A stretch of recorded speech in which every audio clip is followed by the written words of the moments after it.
Välkommen allesammen! This one is gonna ruffle some feathers, but first and foremost, I hope this video will make all of you proud and regain some of the lost wisdom of our ancestors to make our lives better in the modern day. This is the whole reason I make these videos.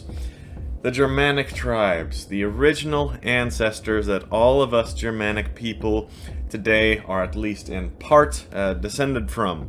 I'm talking about all of you Germanic-speaking countries in Europe, and Scandinavia, Germany, the Netherlands, the UK, and all the places in Europe and around the world that the Germanic peoples migrated to. The US, Canada, Australia, South Africa, just to name a few. But long ago, before we split up into nations and kingdoms, before that, about 2,000 years ago, at the very roots of it all, this area was our original homeland. We were the Germanic tribes, and really, it was Scandinavia and a small part of northern Germany.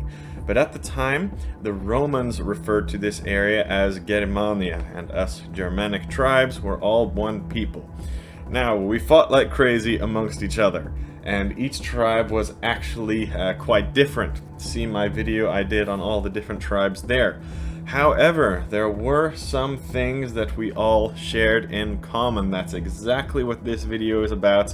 What are the things that us Germanic peoples had in common according to the Roman sources of the time, and how have these similarities actually lasted in our descended cultures today, 2,000 years later? And for the occasion of this video, I have some different jewelry on today. These are the Germanic themed ones. This is the Germanic arm ring found in Hythobu, which is actually in Germany, and then these arm rings right here that are more of the Germanic tradition than the Norse.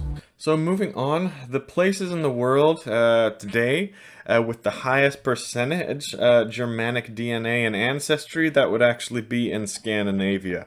Norway is probably number one, lucky for you all, that's where I'm from, so I can speak about modern Norway and if these aspects of culture and society have lasted. But I've also lived in other Germanic descended countries. I've lived in Germany, I've lived in England, I've lived in the US, and I've traveled to 60-something countries. There is Germanic ancestry all over the world. It's just mixed, you know, with Celt or Roman or Slavic or whatever other cultures it may be. But if you are actually full Scandinavian and you're watching, you should have pretty close to 100% Germanic ancestry because there's been very little intermarriage and migration into Scandinavia over 2,000 years at least compared to all the other European countries. Anyway, on to the sources. Speak of the devil, the very first thing that Tacitus writes in his book about the Germanic peoples is that they were not mixed. They did not intermarry so much as opposed to the Romans or the Gauls or the Britons or the Greeks, for example, or whatever culture of the time. The Germanic peoples did not intermarry with other cultures. I'm sure they did, sometimes, but at least in this source, in Roman eyes, they did not see much interbreeding among Germanic peoples and others around Europe. Number 2 point, because we were not mixed, we were all fairly similar looking, at least again in the Romans' eyes. Almost like we all looked like family, they describe it, even though there were probably millions of us living all around north of Europe at the time, but we all looked similar. We all had stern blue eyes, ruddy hair, large bodies with explosive power and sudden exertions. Oh, Tacitus, you're making me blush. I could not have described myself and our people better. However, as perfect and beautiful specimens as we were, and still are, we were not fit for long and hard labor, and we are terrible at dealing with thirst and heat, so we did not make good worker bees. But we were good at dealing with cold and hunger. 100% spot on there, that still remains true today. I think we all know those things. Number 3. We didn't live in cities like the Romans or Celts did. We preferred to live in scarcely populated areas with plenty of space. There are some large cities in the modern day in Scandinavia, of course, but most of the population definitely lives more in open rural areas, so not much has changed in the people and culture there. Number 4, look at this beautiful quote that Julius Caesar actually wrote about us. We moved and traded land so that we didn't lose our lust for war and get greedy with wealth, so that everyone in society remained relatively equal in wealth. This is also a very characteristic of modern-day Northern Europe. It's quite socialistic, making sure everyone has a good life, and kind of doing what we can to bring down those who are much more wealthy than necessary.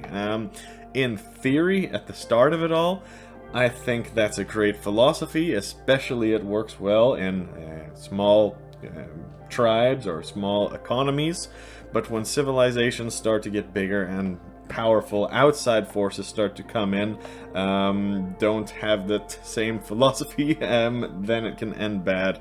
That's all I will say about that. Number 5, we valued family and monogamy, and nothing was more honorable than being a loyal partner. How beautiful is that? Also, adultery was punished, promiscuity was shamed, and there were actually certain states in Germania, it says here, where only virgins married. Now, just my opinion here, but this is actually a trait that has lasted pretty well over 2,000 years among Germanic men. Scandinavian and Northern European men are in general very loyal husbands, except for a small percentage of them, just like in ancient times. Germanic kings or chieftains would have probably had multiple wives, but in general, the men of modern-day Northern Europe remain great and loyal partners. I unfortunately cannot say the same about the women of Scandinavia in recent decades, who, let's just say, they've not, many of them have not upheld traditional values at all. You can go ahead and get mad at me. It's just what I have observed, okay? But feel free to type angry in the comments below. You know what I would rather see, though? I would rather see people prove me wrong. Really, there is nothing that makes me happier in life than to be proven wrong on these things and see just a rare gem of a woman in our modern day that we can consider a good traditional ancient philosophy Germanic wife and mother. And this is actually something we see regularly in the east or south of Europe or anywhere else in the world when I have traveled there. Not in Scandinavia. This is very rare to find. That's all I'm gonna say. Number 6, another very, very important one. No people in the world were better hosts than the Germanic peoples. Just read this here. 2 sources about the Germanic tribes at the same time. And not just this, even 1,000 years later in the Viking Age, there are hundreds of sources showing what good hosts that our culture was. This has absolutely and utterly disappeared from the north of Europe in the past 50 years or so. Scandinavians were the best hosts in the world for millennia, thousands of years. I can promise you today that they are in general the worst hosts in the world. And this, again, I've been to 50, 60 countries. I don't want to hear people getting mad at me about this who haven't even traveled outside of their hometown.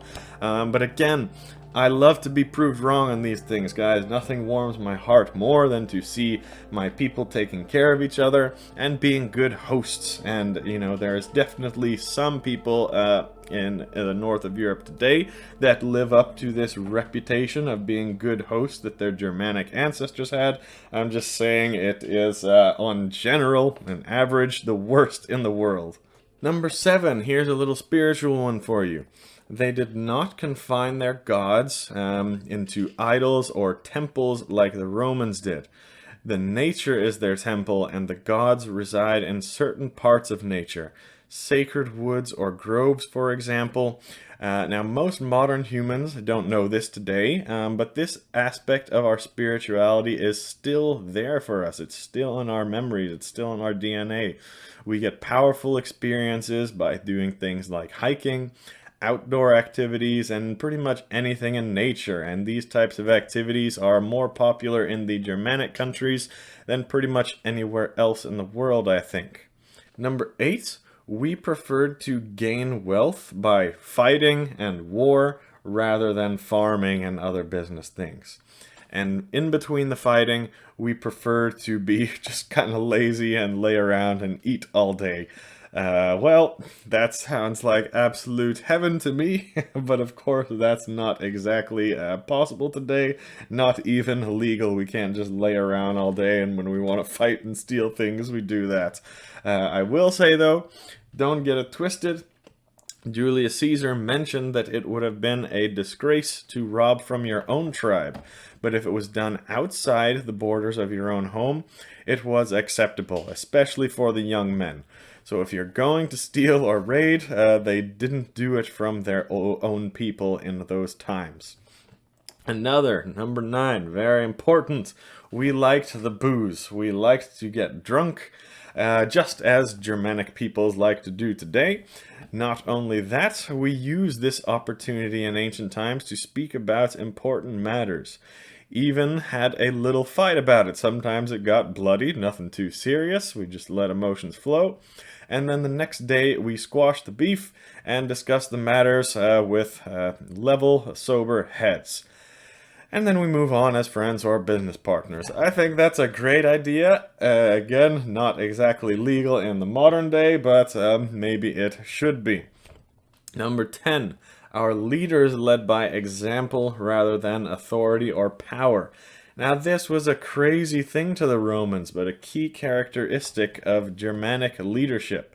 Unfortunately, pretty much everywhere in the world today has adopted the Roman method of leadership and power and bureaucracy. And I think it's harmed us and also the world in a big way, taking this philosophy and organization on. But that's a subject for another video. Next one, lending money at an interest, aka usury, was not practiced. I'm not even going to go down that rabbit hole. You guys can type your thoughts in the comments about that one. Number 12, they armed themselves at all times doing business. I'm not going to get into that one either, but the ancient idea that an armed society is a polite and fair society is 100% true. That doesn't mean that in the modern day, if they were here, they wouldn't support some idiot being allowed to carry machine guns wherever he went. No, the rights to own and carry weapons back then, as you can see here, were reserved for the ones who had come of age and proven themselves worthy and honorable. They didn't just let some idiot carry and use weapons as they pleased. Number 13 and last. Cowards were the most shamed in society. If you fled the battle, not only would you be shamed, and you would never be allowed to speak in any public assemblies or vote on any important matters ever again, but you could actually be executed for being a coward or deserter. Now this aspect is definitely still in our modern culture, but it's disappearing very quickly in recent generations, and it's actually the number one thing that I think men need to find again, the courage of their ancestors, and stand up for what is right and stand up for injustices. But that's all for today. What do you guys think? Did I miss any sources? Any of you guys from other places around the world, did you have similar aspects of your cultures or ancestry? Let us all know down below. Vi ses nästa gång.